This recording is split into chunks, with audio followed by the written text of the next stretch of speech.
With that, let's move on to the next discussion of the day. With that, I would like to invite Mr. Kris Gopalkrishan, co-founder Infosys, chairman Axilor, and what he's going to tell us is how to make India a powerhouse of research. Ladies and gents, round of applause, please.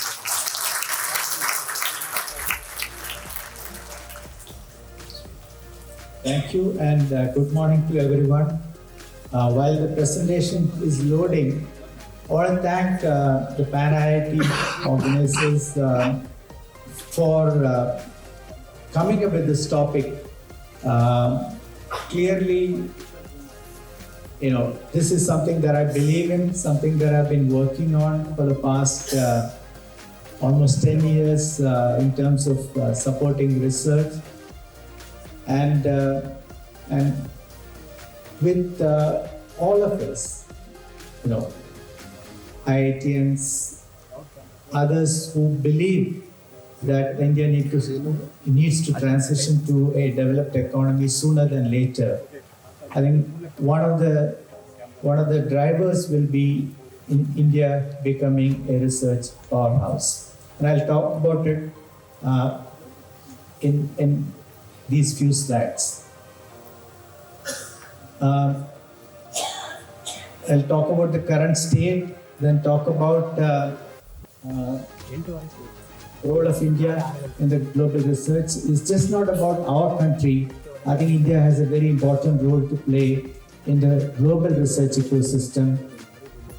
I'll talk about the role of AI in research, something that we need to keep in mind, and conclude with some learnings and ask for each one of you. The research basically falls into three categories. Solutions to existing problems or challenges, like problems exist, but with advances in technology, we are now able to find solutions. New disruptive technologies, things like quantum computer and things like that, that's clearly something that we create together, science and engineering together, and new phenomenon being discovered. It's there, but we discovered it for the first time.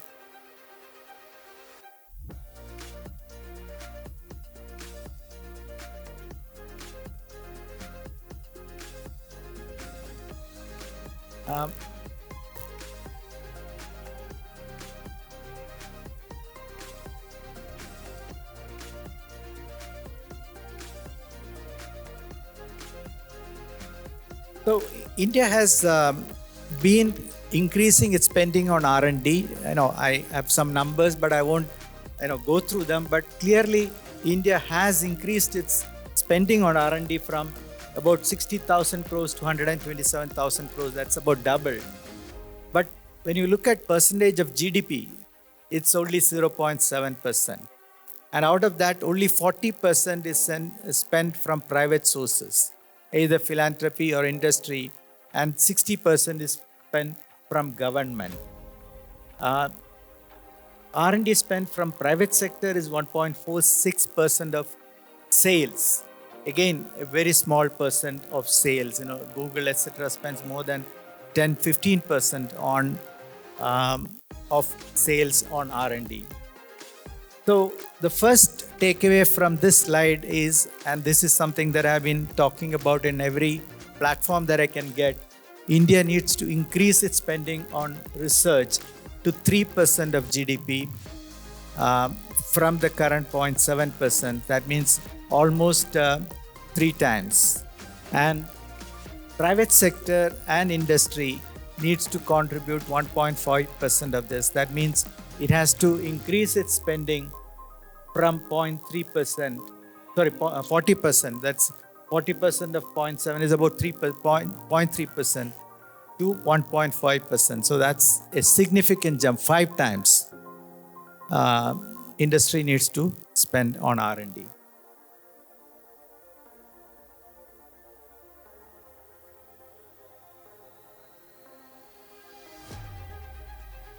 Next slide, please. So India is home to a very large number of what are called global capability centers. Many of them are transforming themselves to R&D hubs. and many multinationals have their second or third largest R&D center in the world in India today. These cut across pharmaceuticals, automobiles, IT, biotechnology. The number of patent applications in India grew by 31.6% in 2022, one of the highest in the world. Of course, from a lower base.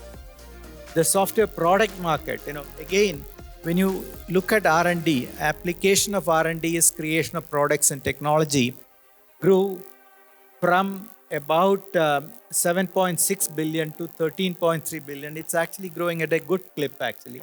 And we have some very interesting companies coming out of India. This whole India stack, ONDC, the UID payment infrastructure that we have created, again, is India's innovation, and it's a contribution to the world. IISc scored the highest in terms of citations per faculty, 100 out of 100 in QS rankings in 2022. And Itihasa, which is a research, we look at research in India, and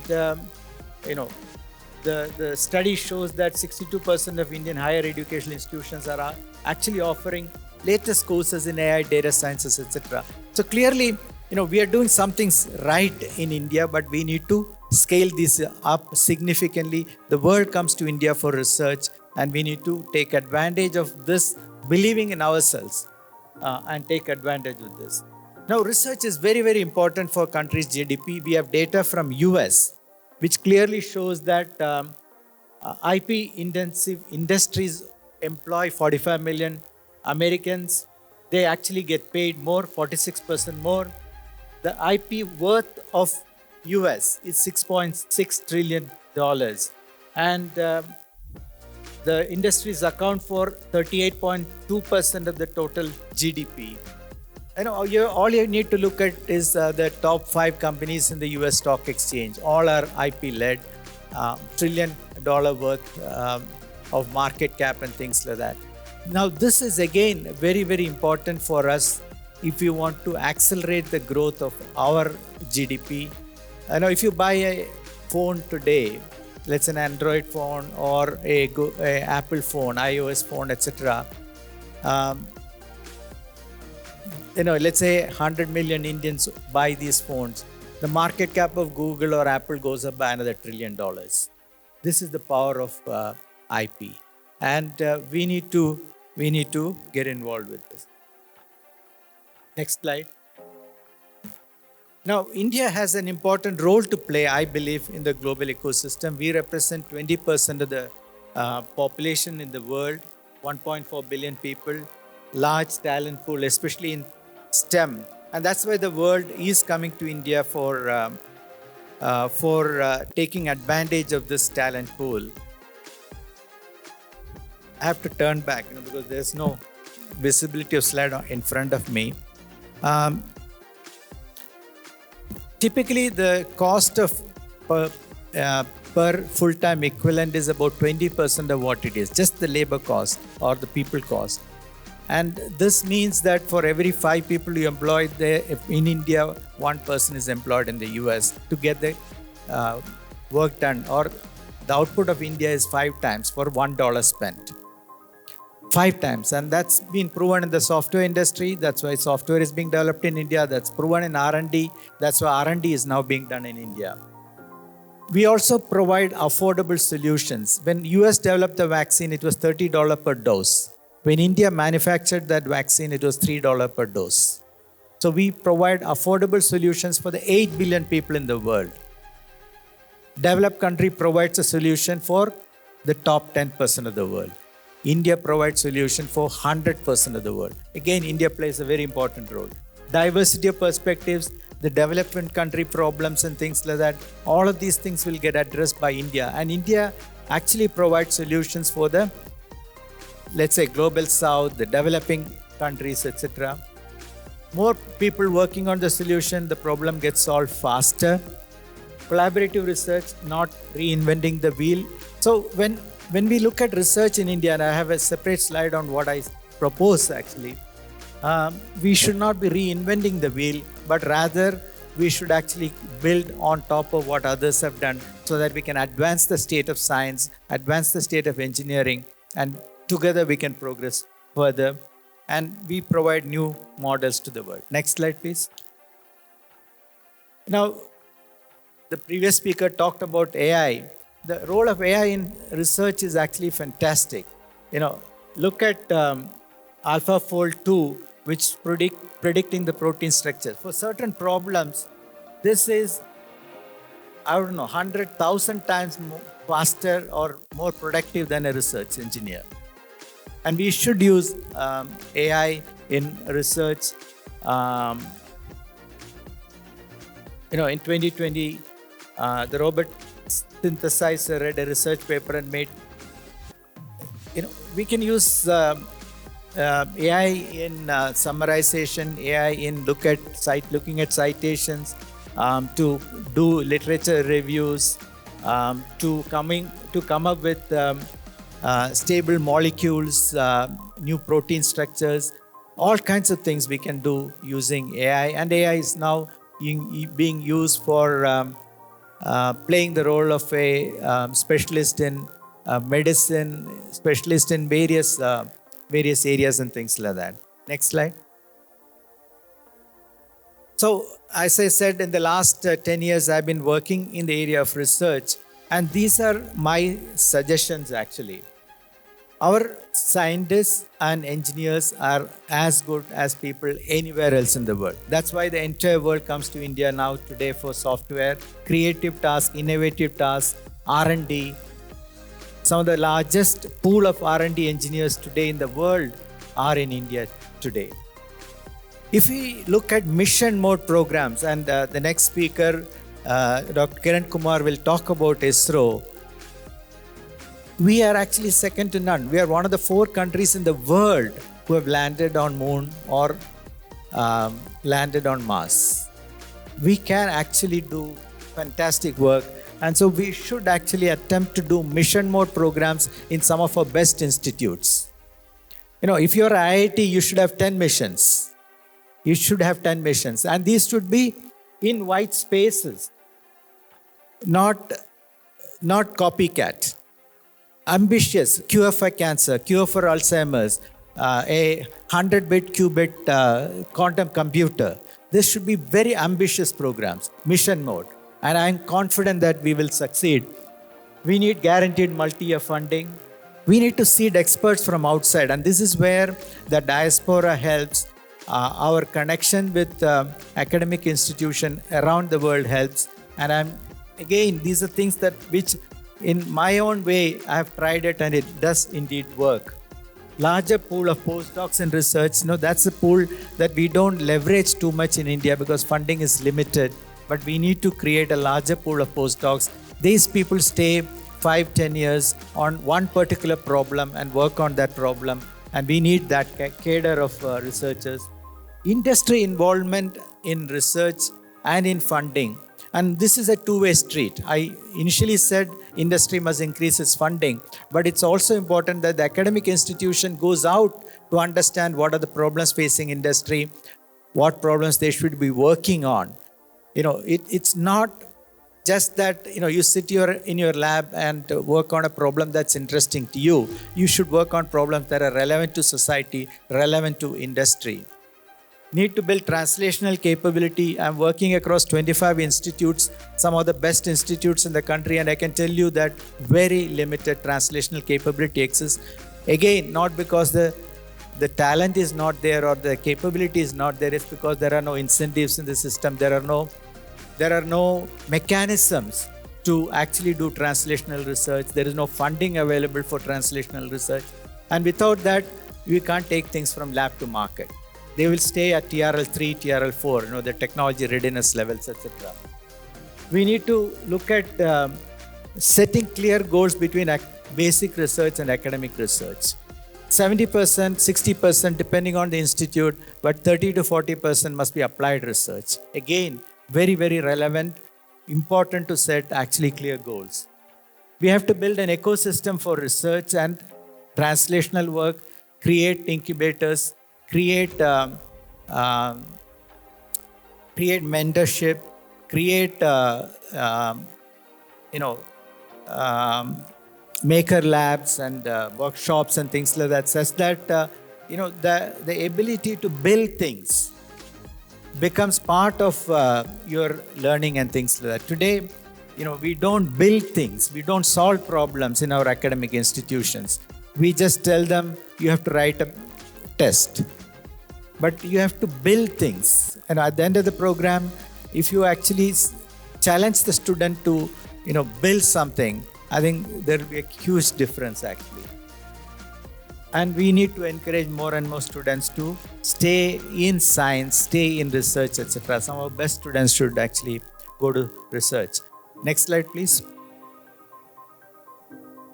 As I said, focus on areas that will engage the world over the next 10 years, white spaces, where we are not behind. The reason why I support brain sciences is the entire world is working on brain sciences. And if we work on these white spaces, we will not be behind, and there's a probability that we will become ahead. We'll get ahead. So I'm investing in neurosciences. I'll just take you through that. I'm putting money where my mouth is, right? Committed money with IISc and Indian Institute of Science, IISc and IIT Madras. And next slide. I'll just take you through now very quickly. I won't go into details. What is happening at the Center for Brain Research at IISc? Just next slide. So they are doing two longitudinal studies, 10,000 people over 10 years, collecting data to see how they age. And if they develop neurodegenerative diseases, then can we figure out, are there biomarkers, are there interventions that we can do, and how can we understand Alzheimer's, Parkinson's, dementia? Next slide. There's a urban study. So by doing an urban and a rural study, we can now figure out what is the difference between rural population and urban population. India has very unique data, multilingual, vegetarian, non-vegetarian, literate, illiterate, poor, rich, malnourished. So much data points are there, and we can figure out in aging what are the factors that are relevant. We talk about spices. Right? Are spices relevant in aging, etc.? Next slide. Genome India is another program that is being done at IISc, and this program collects DNA sequencing data, full sequencing data for 10,000 Indians. Our researchers use data from developed countries, primarily white Anglo-Saxon male. There is no diversity in the data. And that's the entire framework for drug discovery and things like that. We don't even know whether it works for Indians, whether it works for women. Now we are collecting this data now. Next slide. And Center for Brain Research, its dream is to actually address many of these issues, longitudinal studies, translational work, cataloging and reporting Indian data, etc. Next slide. Now look at what is being done at IIT Madras. Again, they're doing some fantastic work. Next slide. They're trying to create a digital map of a human brain at a resolution that is unprecedented. This will be one of a kind in the world. One of a kind in the world. This is the white space that I talk about actually.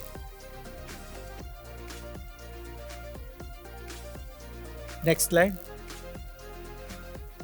High resolution imaging post-mortem human brain. Again, data that's unique to India, right? We have access to post-mortem brains, brains of dead people, cadaver brains, and we can get brains from conception all the way to aged brain. So we can see how the brain develops at the cellular level. We can actually look at what happens when disease strikes. Now, this is the physical brain itself. Now, the technology that was required for doing this was developed at IIT Madras. Again, first time in the world. How do you slice a tissue at 50 micron thickness and create a digital image at 10 micron? That's at the cellular level. Imagine the technology that's required. Only an engineering institute can do this work, even though this is a biological research. Next slide. what we have accomplished. We have done 70 plus 30 brains. 70 brains are in the pipeline, and the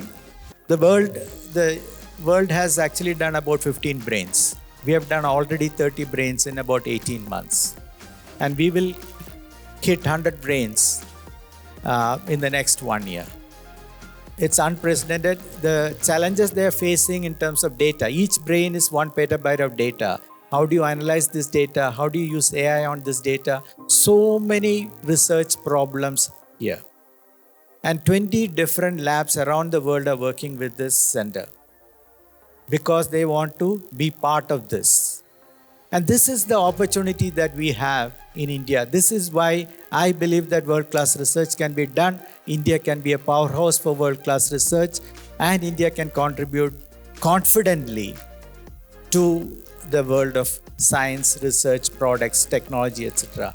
I've shown you data about what happens in the software industry, product, technologies that are being created, and now some of the research work that's happening. Next slide.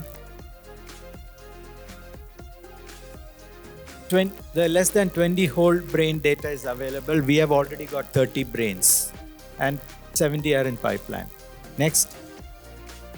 So increase R&D spend, I talked about it.